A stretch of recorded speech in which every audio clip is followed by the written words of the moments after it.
Perkenalkan, nama saya Aldi Kristameko dengan NIM 21B1064. Di sini saya akan menjelaskan tentang hukuman mati menurut agama Kristen. Sebelum saya memulai, saya akan pimpin dengan doa. Doa mulai. Tuhan, saya ingin berdoa buat manusia yang ada di bumi ini untuk berbuat keadilan terhadap sesama.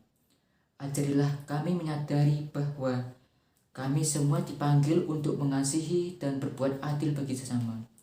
Sentuhlah hati kami semua untuk dapat menghormati martabat orang lain. Bantulah kami mewujudkan damai sejahtera bagi sesama dan alam ciptaan-Mu. Terima kasih ya Tuhan. Haleluya. Amin.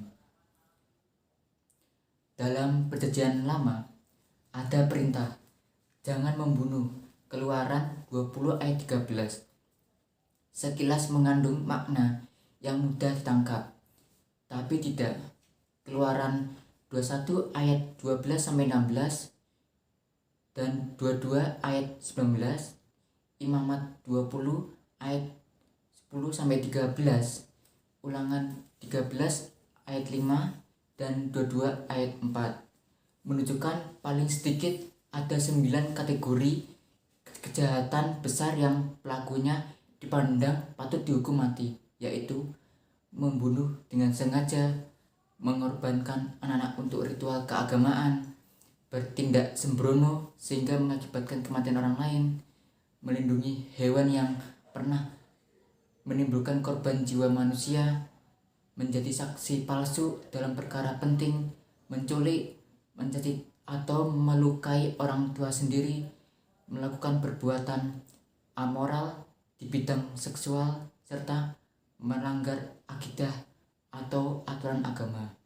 Hukuman dan agama Yahudi juga mengatur jenis dan bentuk hukumannya, yaitu rajam, bakar, penggal kepala, dan gantung.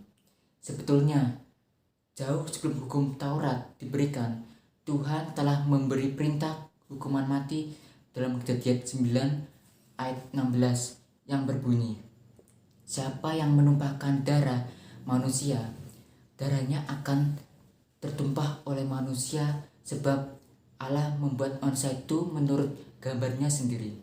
Jadi, pada zaman Perjanjian Lama, hukuman mati diperbolehkan. Walaupun demikian, Allah juga menunjukkan kemurahannya ketika harus menjatuhkan hukuman mati. Hal ini terlihat dalam kasus Daud ketika melakukan perzinahan dan pembunuhan, namun Tuhan tidak menuntut nyawanya. 2 Samuel 11 ayat 1-7 dan 12 ayat 3. Dalam Perjanjian Baru, Tuhan Yesus pernah dihadapkan dengan seorang perempuan yang kedapatan berzina. Ahli Taurat dan orang Farisi menuntut supaya wanita itu dihukum mati karena hukum Taurat mengatur bahwa jika seorang wanita atau pria kedapatan berbuat zina, maka pelaku zina itu harus dirajam dengan batu hingga mati. Ulangan 22 ayat 23-24. Tetapi kenyataannya, Yesus melepaskan perempuan itu dan tidak menghukumnya. Sikap Yesus ini sering disalah tafsirkan oleh kelompok yang menolak hukuman mati bahwa Yesus juga menolak hukuman mati. Fakta Yesus tidak menghukum mati wanita itu bukan bukti bahwa Yesus menolak hukuman mati, sebab konteksnya pada waktu itu adalah Yesus ingin mengajarkan bahwa semua manusia adalah manusia yang berdosa dan tidak layak untuk menghakimi sesamanya. Yohanes 8 ayat 7 dan Matius 7 ayat 1-5. Yesus tidak menolak hukuman mati. Terlihat dari sikapnya ketika dia dijatuhi hukuman mati di kayu salib. Dia tidak melakukan tindakan pembangkangan atau hukuman yang dijatuhkan kepadanya. Dengan rela dia menerima hukuman itu. Paulus juga menyatakan sikap yang sama terhadap hukuman mati ketika dia dengan tegas berkata bahwa dia rela menerima hukuman mati kalau memang dia bersalah. Kisah Para Rasul 25 ayat 11. Roma 13 ayat 4 berkata, karena pemerintah adalah hamba Allah untuk kebaikanmu. Tetapi jika engkau berbuat jahat, takutlah akan dia, karena tidak percuma pemerintah menyandang pedang. Pemerintah adalah hamba Allah untuk membalaskan murka Allah atas mereka yang berbuat jahat. Ayat ini menunjukkan bahwa Allah mengizinkan pemerintah melaksanakan hukuman mati kepada pelaku kejahatan. Jadi, jelaslah bahwa perjanjian baru tidak menolak pemberlakuan hukuman mati.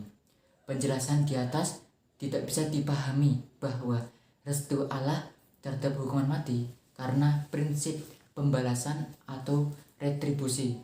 Seolah-olah Allah itu haus darah. Prinsip yang ingin ditegakkan adalah sikap yang tegas dan tanpa kompromi terhadap dosa. Kemahakudusan Allah serta kekudusan hidup tidak membiarkan kejahatan berlalu tanpa membayar denda, bahwa setiap tindakan manusia ada konsekuensinya. Vonis atau eksekusi, hukuman mati tentu tidak boleh dilakukan oleh perorangan berdasarkan pertimbangan pribadi semata. Seorang penguasa yang merasa tersinggung atau dirugikan lalu memerintahkan hukuman mati terhadap lawannya sebetulnya telah melakukan hukum rimba, di mana yang kuat menindas yang lemah.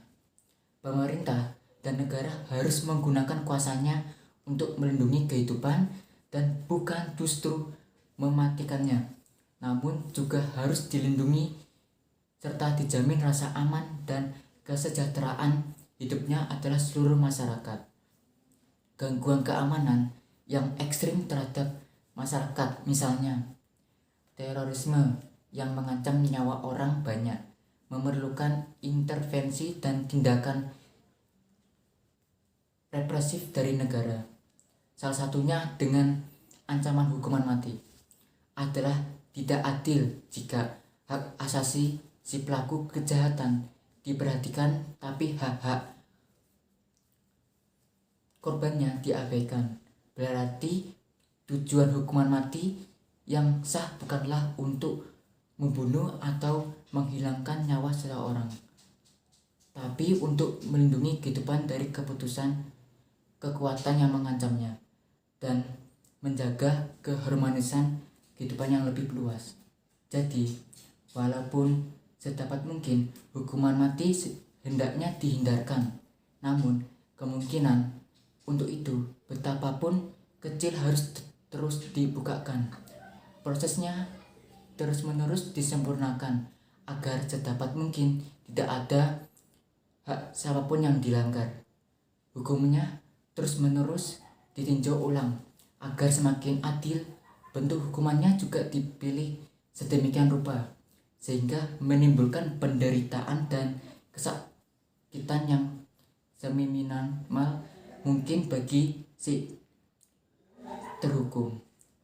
Inti dari tersebut adalah bahwa manusia diciptakan Allah menurut gambar dan rupa Allah.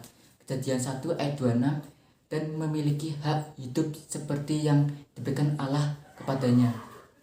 Hidup manusia berada di tangan Tuhan. Tuhanlah yang berkuasa untuk memberi hidup, dan Tuhan jugalah yang berkuasa mengambil hidup manusia. Mazmur 90 ayat 3 dan 1 Samuel 2 ayat 6.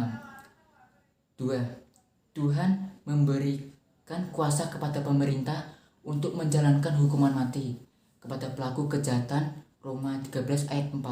Tentu keputusannya tidak boleh dilakukan oleh perseorangan, tetapi oleh suatu lembaga berwenang yang telah mengkaji secara cermat untuk melindungi keamanan dan kehidupan masyarakat luas dari ancaman yang membahayakan, misalnya terorisme. 3. Hukuman mati dilakukan berdasarkan penghargaan yang tinggi kepada keadilan dan kemanusiaan. keadilan harus diterima baik oleh pelaku maupun oleh korban. Hukuman mati diberikan supaya hak hidup orang yang tak bersalah dilindungi. 4. Hukuman mati bukanlah sebuah tindakan pembalasan dendam kepada pelaku kejahatan. Sebaliknya, hukuman mati merupakan sebuah upaya untuk mencegah terjadinya kejahatan-kejahatan besar lainnya. Dengan memperlakukan hukuman mati, diharapkan timbul efek jera dan rasa takut dalam hati orang lain yang merupakan calon pelaku kejahatan lainnya, sehingga mencegah terulangnya terjadinya kejahatan. Sekian dari video saya. Terima kasih.